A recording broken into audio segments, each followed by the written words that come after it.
But we had a couple of big thunderstorms yesterday, which was amazing. And then again this morning, like showers and rain. Okay, it's blocking the sunrise, but who cares? It's fucking rain in the desert, people. Oh, it's a beautiful day. Yes. That's it.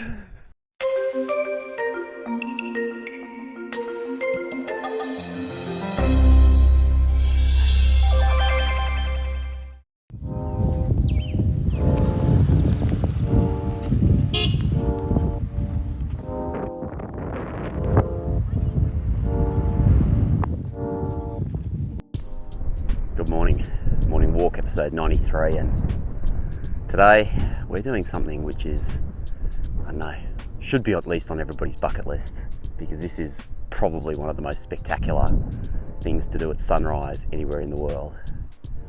We're here at Uluru to watch the rock light up in the beautiful reds as the first rays of the sunlight hit it.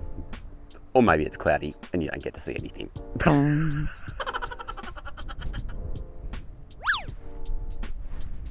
It's going to date this video a little bit. This is August 2020, so right in the middle of the coronavirus pandemic, pretty much. Actually, who knows if it's the middle? Maybe it's still only the beginning of the coronavirus pandemic. But we're on this trip around Australia and we've stopped at Uluru. And normally for the sunrise, you actually drive into the national park, and you park a lot closer to Uluru itself.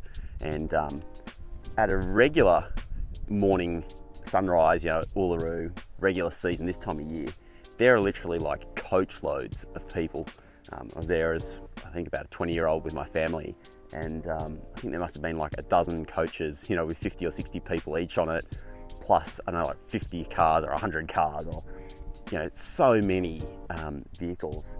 And so it's like you and 1,000 of your best friends, which is an experience, right? It's an experience of this remarkable place. But today, I'm not allowed to go near the rock. It's closed because some idiot allowed them to fly a plane into Alice Springs carrying people from a coronavirus hotspot. And of course, the Indigenous communities here are extremely vulnerable. There are no health services out here. If coronavirus gets in there, it's going to be carnage. And so they're not letting anybody in. Which I think is the right thing to do. They've got to protect the community. And so as a result, like, this is literally as close to Uluru as I'm likely to be getting today. And I guess I could be like super bummed about that. Mega bummed. Because this is what we came for. We've literally driven like 5,000 kilometers across the desert of Australia to get to this spot. And we wanted to walk around that thing, right? We wanted to stand there at the sunrise and see this magnificent sunrise come up and the rock light up and everything like that. And yet here I am 10 kilometers away. It's been raining and I could be really fucking glum. But here's the thing, right? This is just a very different experience of the same thing, the same moment in time. Like, yeah, I could be standing over there and it could be, you know, the sun on the rock, but so what? Actually, here, there ain't nobody here, right? This is like literally a unique, once in 100-year opportunity, maybe more, to be at Uluru by yourself, and to be experiencing it from a distance instead of experiencing it up close. Like, it's not worse. It's a different experience of the same thing.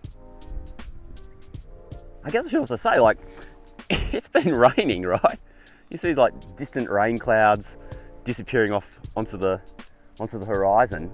It's not that common. They're in the middle of a drought here. It hasn't rained properly in years. And yet we've had like a full day of rain, not full day of rain, but we had a couple of big thunderstorms yesterday, which was amazing. And then again this morning, like showers and rain. Okay, it's blocking the sunrise, but who cares?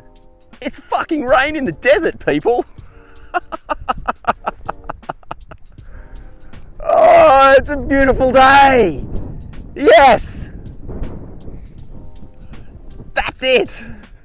Look at those changing colours in the sky, right? I don't know if we're going to get that rock all lit up, but man, I'm here by myself.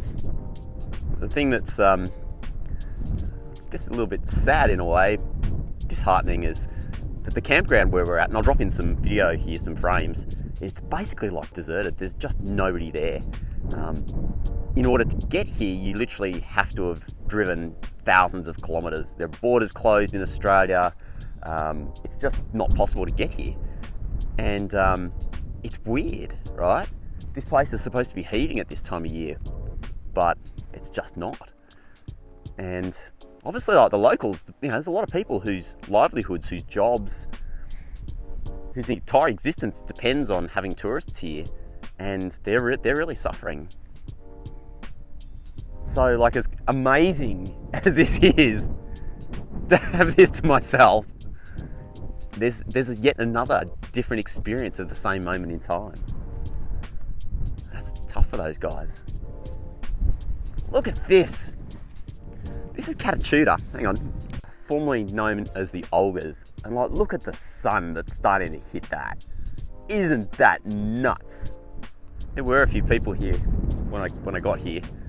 I was running a little bit late getting out of bed, I must admit. I had to like kind of bush bash a little bit to get up here, which you really shouldn't do, to be honest. I did the wrong thing there, I must admit, because these dunes are fragile, so you do need to stick to the paths. But they stayed for like the moment at 7:20 when the sun was supposed to come up over the horizon, and it kind of crept up over the horizon and then disappeared back behind the clouds, and they buggered off. And yet, like, this is the best moment now. They just left too early. If they just waited another 25 minutes, they would have gotten their freaking sunrise, right?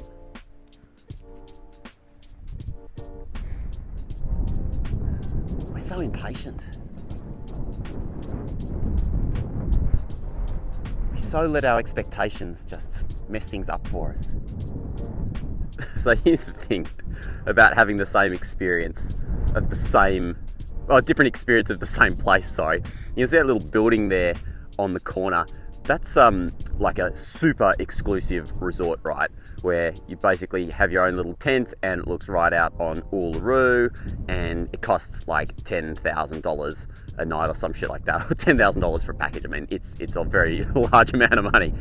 Like, those guys could be like sitting in their fancy schmancy place, having a nice morning, but like their experience is no different to mine. In fact, they've probably gone back to bed by now, saying like, oh, sunrise is no good.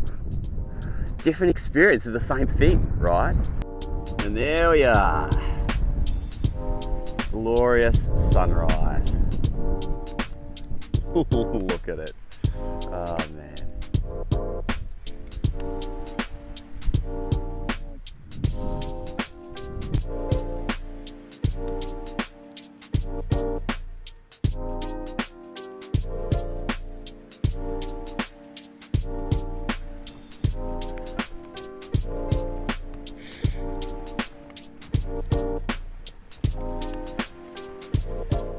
You see, I didn't get one sunrise, I got two.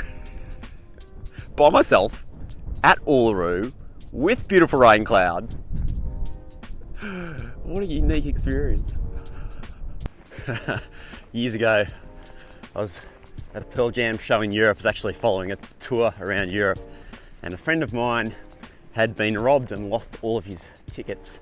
One of the band members, I'd met him before, had hooked him up with side of stage tickets so he could still see the show. And I was actually in the front row. My mate was on the side of the stage. And I guess in some ways I could have felt jealous that, you know, I was missing out on being on the side of the stage. And I had to wait for like 12 hours to make sure I was at the front of the queue in order to be on the front rail. But you know what? It was just a different experience of the same amazing event. So why be worried if what you've got is already awesome, that somebody else is having a different experience to you? That was such an amazing sunrise. And now, you know, that's as close to Uluru as I get on this trip. So be it, hey? Like, so what? Don't let your expectations muck up your reality. Whatever you're getting up to today, I hope it's a great one. Thanks for joining me. I'll see you next time on the morning walk.